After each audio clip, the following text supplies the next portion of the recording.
ಶ್ರೀ ಗುರುಭ್ಯೋ ನಮಃ ಪರಮಗುರುಭ್ಯೋ ನಮಃ ಶ್ರೀಮದಾನಂದತೀರ್ಥ ಭಗವತ್ಪಾದಾಚಾರ್ಯ ಗುರುಭ್ಯೋ ನಮಃ.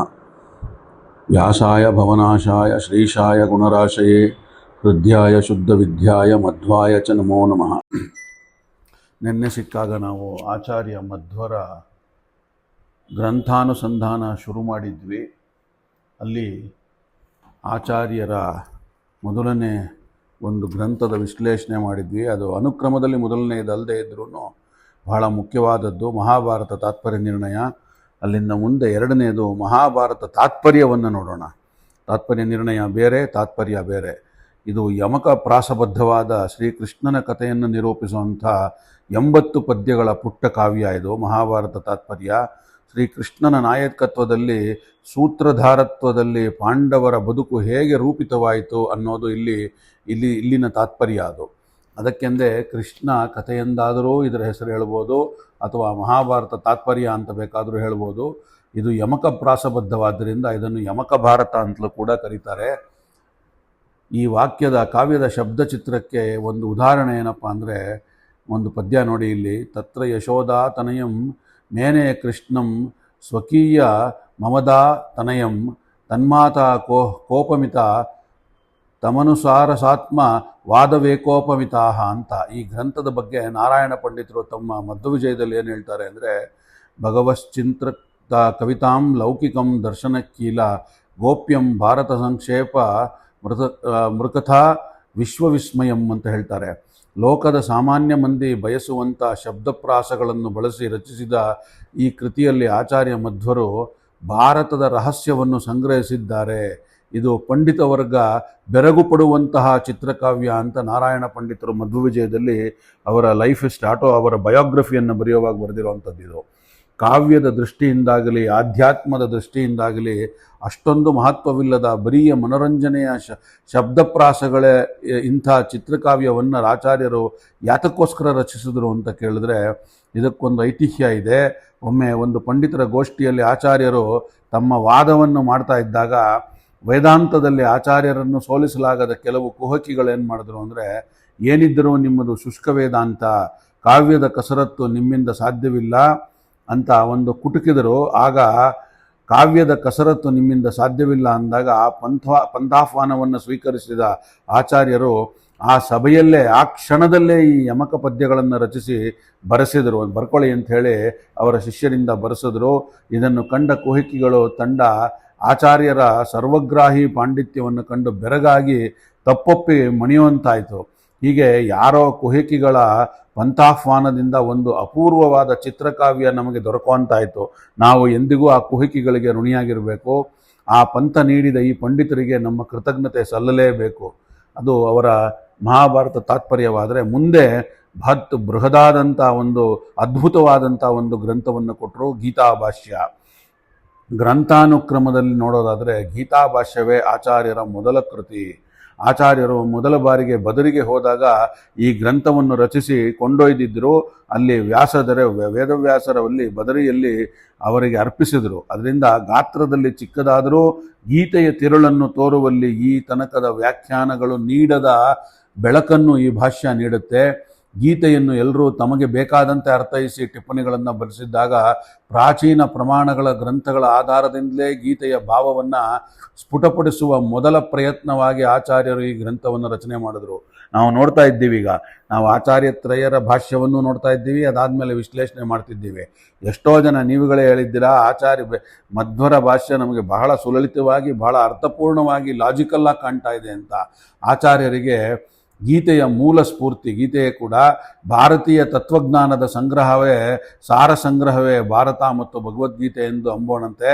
ಅದರಲ್ಲೂ ಗೀತೆಯ ತತ್ವಶಾಸ್ತ್ರದ ಕೆನೆ ಎನ್ನುತ್ತಾರೆ ಅವರು. ಏನು ಹೇಳ್ತಾ ಇದ್ದಾರೆ ಗೀತಾಭಾಷ್ಯದ ಮೊದಲಿನಲ್ಲಿ ಅಂದರೆ, ಇದನ್ನು ನಾನು ಮೊದಲು ಕೂಡ ಗೀತಾ ಒಂದು ಪಾಠವನ್ನು ಶುರು ಮಾಡುವಾಗ ಇದನ್ನು ಹೇಳಿದ್ದೆ.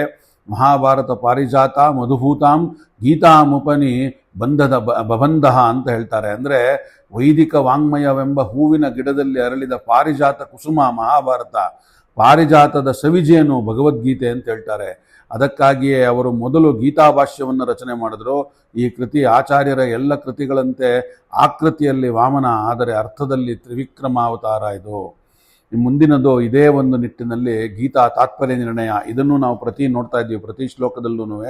ಗೀತಾ ಭಾಷ್ಯ ಆದಮೇಲೆ ಎರಡನೇದು, ಅನುಕ್ರಮದಲ್ಲಿ ಎರಡನೇದು ಇದು ಗೀತಾ ತಾತ್ಪರ್ಯವನ್ನು ಬರೆದರು. ಗೀತಾ ತಾತ್ಪರ್ಯ ನಿರ್ಣಯ ಒಂದು ಟೀಕೆಯಿಂದ ತೃಪ್ತರಾಗದ ಆಚಾರ್ಯರು ಒಂದು ಟೀಕೆಯಿಂದ ಗೀತೆಗೆ ಇನ್ನೊಂದು ಟೀಕೆಯನ್ನು ರಚನೆ ಮಾಡಿದ್ರು. ಅದೇ ಗೀತಾ ತಾತ್ಪರ್ಯ ನಿರ್ಣಯ. ಗೀತೆಯ ಒಟ್ಟು ಸಂದೇಶವನ್ನು ಇದರಲ್ಲಿ ಆಚಾರ್ಯರು ಕೆಲವೇ ಶಬ್ದಗಳಲ್ಲಿ ಹೀಗೆ ಸೆರೆ ಹಿಡಿದಿದ್ದಾರೆ.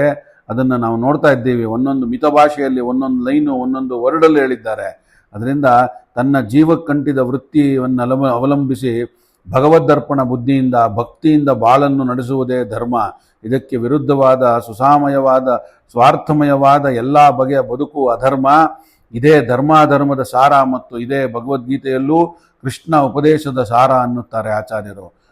ಗೀತಾ ಭಾಷ್ಯದಲ್ಲಿ ಹೇಳದೇ ಬಿಟ್ಟ ಕೆಲವು ಹೊಸ ಅರ್ಥಗಳನ್ನು ಇಲ್ಲಿ ಗೀತಾ ತಾತ್ಪರ್ಯದಲ್ಲಿ ಆಚಾರ್ಯರು ಆವಿಷ್ಕರಿಸಿದ್ದಾರೆ. ಇದು ಮುಖ್ಯವಾಗಿ ಆಚಾರ್ಯರ ಸ್ವವಚನಗಳಿಗಿಂತಲೂ ಹೆಚ್ಚು ಪ್ರಮಾಣಗಳಿಂದ ತುಂಬಿದ ಗ್ರಂಥ ಇದು.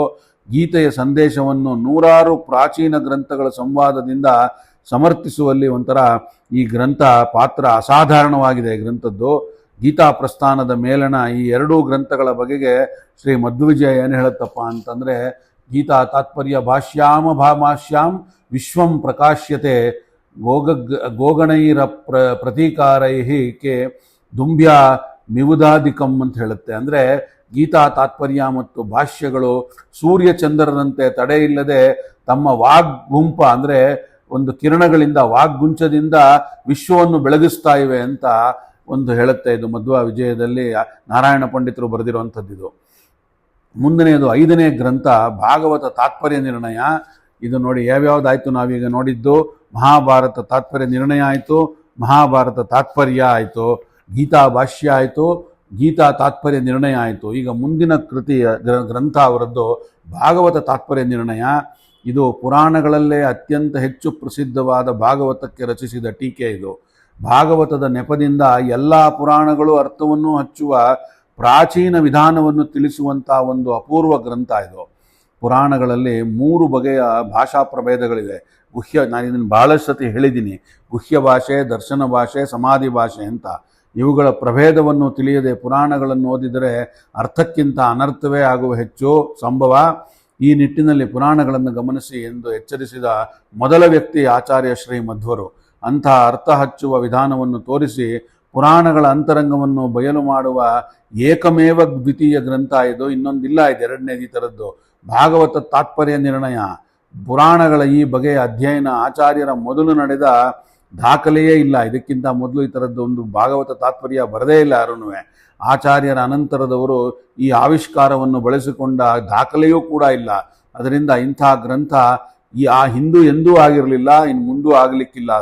ಅದಕ್ಕೆಂದೇ ಮಧ್ವವಿಜಯ ಗ್ರಂಥವನ್ನು ಏನು ಹೇಳುತ್ತೆ ಅಂದರೆ, ಪುರಾಣ ಸ್ಥಾನಪಂಥ ನಾಮಭಾಷಾ ವೇದಿನಾಂ ಭವತ ಸುಸಖ ಚಕ್ರೆ ಶ್ರೀ ಭಾಗವತ ತಾತ್ಪರ್ಯ ನಿರ್ಣಯ ಅಂತ ಹೇಳುತ್ತೆ. ಅಂದರೆ ಪುರಾಣದ ದಾರಿಗುಂಟು ನಡೆಯ ಹೊರಟವನಿಗೆ, ಆದರೆ ಪುರಾಣಗಳ ಭಾಷೆ ಪ್ರಭೇದಗಳ ರಹಸ್ಯವನ್ನು ಅರಿಯದವನಿಗೆ ಈ ಭಾಗವತ ನಿರ್ಣಯ ಒಳ್ಳೆಯ ಮಾರ್ಗದರ್ಶನ ಸಂಗಾತಿ ಅಂತ ಹೇಳ್ತಾ ಇದ್ದಾರೆ. ಸುಮಾರು 10ಕ್ಕೂ ಮಿಕ್ಕಿದ ವ್ಯಾಖ್ಯಾನಗಳನ್ನು ಭಾಗವತಕ್ಕೆ ದೊರಕಿವೆ. ಅವುಗಳಲ್ಲಿ ಈ ತಾತ್ಪರ್ಯದ ಸ್ಥಾನ ವಿಶಿಷ್ಟವಾದದ್ದು. ಅತ್ಯಂತ ಪ್ರಾಚೀನ ಟೀಕೆಗಳಲ್ಲೊಂದಾದ ಈ ಗ್ರಂಥ ಉಳಿದ ವ್ಯಾಖ್ಯಾನಕಾರರು ಪರಿಗ್ರಹಿಸಿದ ಪ್ರಚಲಿತ ಪಾಠಕ್ಕಿಂತ ಬಹಳ ಭಿನ್ನವಾದ ಪ್ರಾಚೀನ ಪಾಠವನ್ನು ಅವಲಂಬಿಸಿದೆ. ಅತ್ಯಂತ ಅಪೂರ್ವ ಪ್ರಮೇಯಗಳನ್ನು ಸಂಗ್ರಹ ದೃಷ್ಟಿಯಲ್ಲಿಟ್ಟುಕೊಂಡು ಈ ಗ್ರಂಥಕ್ಕೆ ವಿಶಿಷ್ಟವಾದ ಸ್ಥಾನ ಸಲ್ಲಬೇಕು. ಸಂಸ್ಕೃತ ಸಾಹಿತ್ಯದಲ್ಲಿ ಇನ್ನೆಲ್ಲೂ ಕಂಡುಬರದ ಅನೇಕ ಶಾಸ್ತ್ರೀಯ ಮತ್ತು ಉಪಾಸನೆಯ ಪ್ರಮೇಯಗಳನ್ನು ಆಚಾರ್ಯ ಶ್ರೀ ಮಧ್ವರು ಇಲ್ಲಿ ಪ್ರಮಾಣ ವಚನಗಳನ್ನು ಉದಾಹರಿಸಿ ವಿವರಿಸಿದ್ದಾರೆ. ಭಾಗವತದ ಅನೇಕ ಪದಪ್ರಯೋಗಗಳಿಗೆ ಈಗ ಮರೆತು ಹೋದ ಪ್ರಾಚೀನ ಅರ್ಥಗಳ ಕೋಶದಿಂದ ಆಧಾರ ನೀಡಿದ್ದಾರೆ. ಉದಾಹರಣೆಗೆ ಏನಪ್ಪ ಅಂದರೆ, ಒಂದು ಘಟನೆ ನಡೆಯುತ್ತೆ, ತೆಗೆದುಕೊಳ್ಳೋಣ. ಕೃಷ್ಣನನ್ನು ಒಂದೆಡೆ ಭಾಗವತದಲ್ಲಿ ಬದರ ಪಾಂಡುವದನ ಅಂತ ಹೇಳಿದ್ದಾರೆ, ಅಂದರೆ ವರ್ಣಿಸಲಾಗಿದೆ. ಅದು ಬದರ ಅಂದರೆ ಈಗಿನ ಅರ್ಥ ಬುಗುರಿ ಅಂತ ಅರ್ಥ. ಎಲ್ಲ ವ್ಯಾಖ್ಯಾನಕಾರರು ಈ ಅರ್ಥವನ್ನೇ ಒಪ್ಪಿಕೊಂಡು ಬುಗುರಿಯಂತ ಮುಖದವನು, ಬುಗುರಿಯಂತೆ ಬಿಳಿಯಾದ ಮುಖವುಳ್ಳವನು ಒಂದೇ ಅರ್ಥ ಬರೆದಿದ್ದಾರೆ. ಆದರೆ ಆಚಾರ್ಯರು ಬದರ ಶಬ್ದಕ್ಕೆ ಪ್ರಾಚೀನ ಅರ್ಥವನ್ನು ನಮಗೆ ನೆನಪಿಸ್ಕೊಡ್ತಾ ಇದ್ದಾರೆ. ಮನವೋ ಬದರ ಸಿಂಧು ಶಿಶಿನಸ್ತು ತ್ರಿನಾಮಕಂ ಅಂತ ಹೇಳಿ. ಅಂದರೆ ಮಾನವ, ಬದರ ಮತ್ತು ಸಿಂಧು ಇವು 3 ಚಂದ್ರನ ಅಪೂರ್ವ ನಾಮಗಳು. ಅದರಿಂದ ಈ ಪ್ರಾಚೀನ ಕೋಶದಲ್ಲಿ ಅದರಂತೆ ಭದ್ರ ಪಾಂಡುವದನ ಅಂದರೆ ಚಂದ್ರನಂತೆ ಚೆಲುಮೋರೆ ಉಳ್ಳೆವನು ಅಂತಾರದೇ ಅರ್ಥ. ನೋಡಿ ಇದೆಷ್ಟು ಸಮಂಜಸವಾದಂಥ ಅರ್ಥ ಕೊಡುತ್ತೆ. ಬುಗುರಿಯಂತೆ ಮುಖ ಉಳ್ಳವನು ಅಂತ ಯಾರೂ ಇದುವರೆ ತನಕ ಆಡಿದ್ದಿಲ್ಲ. ಎಲ್ಲ ತಾತ್ಪರ್ಯ ನಿರ್ಣಯ ಬರೆದಂಥವ್ರು ಅಥವಾ ಅರ್ಥ ಬರೆದಂಥವ್ರು ಇದನ್ನೇ ಬರೆದಿದ್ದಾರೆ. ಆದರೆ ಚಂದ್ರನ ಮೋರೆ ಅಂಥವನು ಅಂತ ಎಲ್ಲರೂ ಹೇಳ್ತಾರೆ, ಈಗಲೂ ಉಪಯೋಗಕ್ಕಿದೆ ಅದು. ಹಾಗೆ ಚಂದ್ರನ ಚೆಲುವಿನ ಮೋರೆಯುಳ್ಳವನು ಒಂದೇ ಅರ್ಥವಾಗುತ್ತೆ. ಆದರೆ ಭಾಗವತದ ಉದ್ದಕ್ಕೂ ಇಂಥ ಅಪೂರ್ವ ಅರ್ಥಗಳ ಸೊಗಸನ್ನು ಸವಿಯಬೇಕಾದರೆ ಆಚಾರ್ಯರ ಈ ವ್ಯಾಖ್ಯಾನಕ್ಕೆ ಶರಣಾಗಬೇಕು ನಾವು. ತುಂಬ ಸಂಕ್ಷಿಪ್ತವಾದ ವ್ಯಾಖ್ಯಾನ, ಅದಾದರೂ ಕೂಡ ಅಪೂರ್ವ ಮತ್ತು ಇದು ಅಪಾರವಾದಂಥದ್ದು. ಇದು ಮುಂದಿನದು 6ನೇದು ಗ್ರಂಥವನ್ನು ನೋಡಕ್ಕೆ ಹೋದರೆ ಋಗ್ಭಾಷ್ಯ. ಇದು ಒಂದು ಅತ್ಯಮೋಘವಾದ ಗ್ರಂಥ. ಋಗ್ವೇದದ ಮೊದಲು 40 ಸೂತ್ರಗಳಿಗೆ ಆಚಾರ್ಯರು ಇದರಲ್ಲಿ ಅರ್ಥ ವಿವರಿಸಿದ್ದಾರೆ. ಹಿಂದೆಂದೂ ಮಾಡದಂಥ 21 ಆಚಾರ್ಯರು ಮುಟ್ಟಿದಂಥ ಗ್ರಂಥ ಇದು. ತಾತ್ಪರ್ಯ ಆಗಲಿ ಅಥವಾ ಅರ್ಥವನ್ನಾಗಲಿ ಬರೆಯೋದಕ್ಕೆ ಇಡೀ ವೇದ ಸೂಕ್ತಗಳಿಗೆ ಆಧ್ಯಾತ್ಮಿಕವಾದ ಅರ್ಥ, ಭಗವತ್ಪರವಾಗಿ ಅರ್ಥ ಹಚ್ಚುವ ವಿಧಾನವನ್ನು ಸಾಕಷ್ಟು ವಿಸ್ತಾರವಾಗಿ ವಿವರಿಸಿದ್ದಾರೆ ಇಲ್ಲಿ. ಇದೊಂದು ದಿಕ್ಸೂಚಿ ಆಗಬೇಕು ನಮಗೆ. ಇದೇ ದಾರಿಯಲ್ಲಿ ಇಡೀ ವೇದಕ್ಕೆ ಅರ್ಥ ಹಚ್ಚಿಕೊಳ್ಳಬೇಕು ಅನ್ನೋದು ಆಚಾರ್ಯರ ಉದ್ದೇಶ. ಈ ಗ್ರಂಥದ ಕೊನೆಯಲ್ಲಿ ಉಪಸಂಹಾರ ವಾಕ್ಯ ಒಂದು ಕೊಲಫೋನ್ ಆಗಿ ಇಲ್ಲದೇ ಇರುವುದರಿಂದ ಒಂದು ಸಂದೇಹಕ್ಕೆ ಎಡೆಯುಂಟಿದು. ಏನಪ್ಪಾ ಅಂದರೆ ಆಚಾರ್ಯರು ಮುಂದಿನ ಮಂತ್ರಗಳಿಗೂ ಭಾಷ್ಯ ಬರೆದಿದ್ದು ನಮಗೆ ಉಪಲಬ್ಧವಾಗಿಲ್ಲವೇ ಅಥವಾ ಬೇಕೆಂದೇ ಇಷ್ಟಕ್ಕೆ ಮುಗಿಸಿಬಿಟ್ಟಿದ್ದಾರೆಯೇ ಅನ್ನೋ ಅನುಮಾನ ಬರುತ್ತೆ. ಸಣ್ಣ ಗ್ರಂಥಗಳಲ್ಲಿ ಕೂಡ ಆಚಾರ್ಯರು ಉಪಸಂಹಾರ ವಾಕ್ಯ ಸೇರಿಸಿದ್ದಾರೆ. ಆದರೆ ಈ ಋಗ್ಭಾಷ್ಯದಲ್ಲಿ ಮಾತ್ರ ನಾವು ಅದನ್ನು ನೋಡೋದಕ್ಕೆ ಸಿಗೋದಿಲ್ಲ. ಇಷ್ಟು ಮಹತ್ವದ ಕೃತಿಯಲ್ಲಿ ಅದು ಇರದೇ ಇರುವುದು ಸಾಧ್ಯವೇ? ಅದು ಸಾಧ್ಯವಿಲ್ಲ. ಆದರೆ ಮಾಡಿರ್ತಾರೆ, ನಮಗೆ ಸಿಕ್ಕಿಲ್ಲ ಅಷ್ಟೇ ಅದು. ಹಾಗಾಗಿ ಇನ್ನಷ್ಟು ಭಾಗಕ್ಕೆ ಆಚಾರ್ಯರು ಭಾಷ್ಯ ಬರೆದಿರುವ ಸಂಭವವನ್ನು ಅಲ್ಲಗಳೆಯಲಾಗದು. ಆದರೆ ಜೈತೀರ್ಥರ ಕಾಲದಿಂದಲೂ ಇಷ್ಟೇ ಭಾಗ ಉಪಲಬ್ಧವಾಗಿದ್ದು ಉಳಿದ ಭಾಗಗಳ ಬಗ್ಗೆ ನಮಗೆ ನಿರೀಕ್ಷೆ ಬೆಳೆಸಿ ಫಲವೇನೂ ಇಲ್ಲ ಅಂತ ಅರ್ಥ ಆಗತ್ತೆ. ಆಚಾರ್ಯರು ರಚಿಸಿದ್ದರೂ ಪ್ರಾಯ ಮರಳಿ ಪಡೆಯದಂತೆ ನಾವು ಅದನ್ನು ಕಳ್ಕೊಂಡಿದ್ದೇವೆ. ಇದಿಷ್ಟು ಭಾಷ್ಯ ಭಾಗಗಳಾದರೂ ಕಮ್ಮಿ ಮಹತ್ವದ್ದೇನಲ್ಲ. ಒಬ್ಬ ಮತಾಚಾರ್ಯರು ರಚಿಸದ ಮೊದಲ ಭಾಷ್ಯ ಇದು. ಆದರೆ ಹಿಂದೆಂದೂ ಯಾರೂ ರಚಿಸದೇ ಇರೋವಂಥ ಭಾಷ್ಯ ಇದು. ಅಷ್ಟೇ ಅಲ್ಲ, ಆಧ್ಯಾತ್ಮ ಪರವಾಗಿ ವೇದಕ್ಕೆ ಯಾರೂ ಅರ್ಥವನ್ನೇ ಹೇಳಿಲ್ಲ. ಬರೀ ವೇದಗಳು ಬೇರೆ ಅರ್ಥವನ್ನೇ ಕೊಡುತ್ತೆ, ಭಗವತ್ಪರವಲ್ಲ ಅನ್ನೋದನ್ನ ಇವರು ಭಗವತ್ಪರ ಅಂತ ನಿರೂಪಿಸಿ ತೋರಿಸಿದ್ದಾರೆ. ಅರ್ಥ ನೀಡುವಂಥ, ಇದು ಭಗವತ್ಪರ ಅಂತ ಅರ್ಥ ನೀಡುವಂಥ ಮೊದಲ ಭಾಷ್ಯ ಕೂಡ ಆಗಿದೆ. ಪದ್ಯರೂಪವಾಗಿ ವೇದದ ಛಂದಸ್ಸಿಗೆ ಹೊಂದಿಕೆ ಆಗುವಂತೆ ಪ್ರಾಚೀನ ಸಂಸ್ಕೃತದಲ್ಲಿ ಪ್ರಯೋಗಗಳೊಡನೆ ಅದರ ಹಳೆಯ ಲಯವಿನ್ಯಾಸದಲ್ಲಿ ಸಾಗುವಂಥ ಭಾಷ್ಯ ವೇದಾಭ್ಯಾಸಿಗಳಿಗೆ ಒಂದು ಹೊಸ ಪ್ರಪಂಚವನ್ನೇ ತೆರೆದು ತೋರಿಸ್ಬಿಡುತ್ತೆ ಇದು. ಇದಕ್ಕೆ ಉದಾಹರಣೆಯಾಗಿ ಏನಪ್ಪಾ ಅಂತಂದರೆ, ಒಂದು ಶ್ಲೋಕ ಭಕ್ತ್ಯಾದ್ಯಲಂಕೃತ ಸೋಮ ಮನ್ಯಾಸ್ಯ ಶನೆ ಹಿರಣ್ಯತಃ ಹಿರಣ್ಯಾಲಂಕೃತ ಯಸ್ಮಾದ್ ಹೂಯಂತೆ ವಾಯವೇ ಸುತಃ ಅಂತ. ಅಂದರೆ ಇದರ ಅರ್ಥ ಏನಂದರೆ, ಸೋಮರಸವನ್ನು ಹೋಮಿಸುವ ಸೋಮಯಾಗ ಅಂದರೆ ಆಧ್ಯಾತ್ಮದ ಅರ್ಥ ಬೇರೆಯೇ ಆಗುತ್ತೆ. ಭಗವಂತನ ಭಕ್ತಿಯಿಂದ ಕರಗುವ ಮನಸ್ಸೇ ಸೋಮರಸವಾಗಬೇಕು. ಇದಕ್ಕೆ ಯಾರೂ ಇಂಥ ಅರ್ಥವನ್ನು ಬರೆದಿಲ್ಲ ನೋಡಿ. ಇದು ಬರೀ ಸ್ವರ್ಗಲೋಕದಲ್ಲಿ ಸೋಮರಸ ಕುಡಿಯೋರು ಅದರ ಬಗ್ಗೆ ಇರೋವಂಥ ಮಾತು ಅಂತ ಹೇಳಿದ್ದಂಥದ್ದು. ಇದಕ್ಕೆ ಹೇಗೆ ಭಗವತ್ಪರವಾದ ಅರ್ಥವನ್ನು ಹಚ್ಚಬೇಕು ಅಂತ ಆಚಾರ್ಯರು ತೋರಿಸ್ತಾ ಇದ್ದಾರೆ. ಸೋಮರಸವನ್ನು ಹೋಮಿಸುವ ಸೋಮಯಾಗ ಅಂದರೆ ಆಧ್ಯಾತ್ಮದ ಅರ್ಥ ಬೇರೆಯೇ ಇದೆ. ಭಗವಂತನ ಭಕ್ತಿಯಿಂದ ಕರಗುವ ಮನಸ್ಸೇ ಸೋಮರಸವಾಗಬೇಕು. ಈ ಭಕ್ತಿಗೆ ಓಗುಡುವುದೇ ಭಗವಂತನ ಸೋಮಪಾನವಾಗಬೇಕು. ತನ್ನ ಹೃದಯ ಪೀಠದಲ್ಲಿ ನೆಲೆಸುವಂತೆ ಭಗವಂತನಿಗೆ ನೀಡುವ ಆಹ್ವಾನವೇ ಹೋಮ. ಇಂಥ ಹೋಮ ಮಾಡತಕ್ಕ ಸಾಧಕನೇ ಹೋತೃ. ಇಂಥ ಭಗವನ್ಮಯದ ಬದುಕೇ ಒಂದು ಯಜ್ಞ ಅಂತ ಹೇಳ್ತಾ ಇದ್ದಾರೆ ಆಚಾರ್ಯರು. ಸೋಮಯಾಜಿಗಳು ಯಾಗ ಮಾಡಲಿ ಬಿಡಲಿ, ಇಂಥ ಯಜ್ಞ ನಮ್ಮ ಅಂತರಂಗದಲ್ಲಿ ಅನುದಿನವೂ ನಡೆಯುತ್ತಲೇ ಇರಬೇಕು ಎನ್ನುವುದು ವೇದಗಳ ಮುಖ್ಯ ಉದ್ದೇಶ ಅಂತಾರೆ ಆಚಾರ್ಯರು. ವೇದಾಭ್ಯಾಸಿಗಳು ಎಂದೆಂದೂ ಕೃತಜ್ಞರಾಗಿರಬೇಕಾದಂಥ ಒಂದು ಅಪೂರ್ವ ಗ್ರಂಥ ಋಗ್ಭಾಷ್ಯ. ಇಲ್ಲಿಗೆ ಇವತ್ತಿನ ಒಂದು 6 ಗ್ರಂಥಗಳೊಡನೆ ಒಂದನ್ನು ಹೇಳಿದ್ದೆ, 5 ಇವತ್ತು ಹೇಳಿದ್ದೀನಿ. ಒಡನೆ ಇಲ್ಲಿಗೆ ಇವತ್ತು ಉಪಸಂಹಾರ ಮಾಡೋಣಂತೆ ಆಚಾರ್ಯರ ಗ್ರಂಥ ಒಂದು ವಿಶ್ಲೇಷಣೆಯನ್ನು. ಮುಂದೆ ಇನ್ನೂ ನೆಕ್ಸ್ಟ್ ಏನೇನಿದೆ, ಇನ್ನೂ 35 ಮಾಡಬೇಕು, ನಾವು 36 ಮಾಡಬೇಕು. ಅದನ್ನು ನೋಡೋಣ, ನಾಳೆ ಸಿಕ್ಕಾಗಿ ಎಷ್ಟೆಷ್ಟು ಸಾಧ್ಯವೋ ಅಷ್ಟಷ್ಟು ಕವರ್ ಮಾಡ್ಕೊಂಡು ಹೋಗೋಣಂತೆ.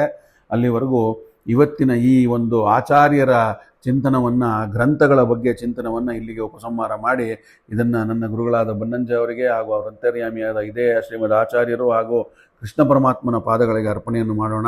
ಶ್ರೀ ಕೃಷ್ಣಾರ್ಪಣಮಸ್ತು. ಸರ್ವೇ ಸಜ್ಜನ ಸುಖಿನೋ ಭವಂತು.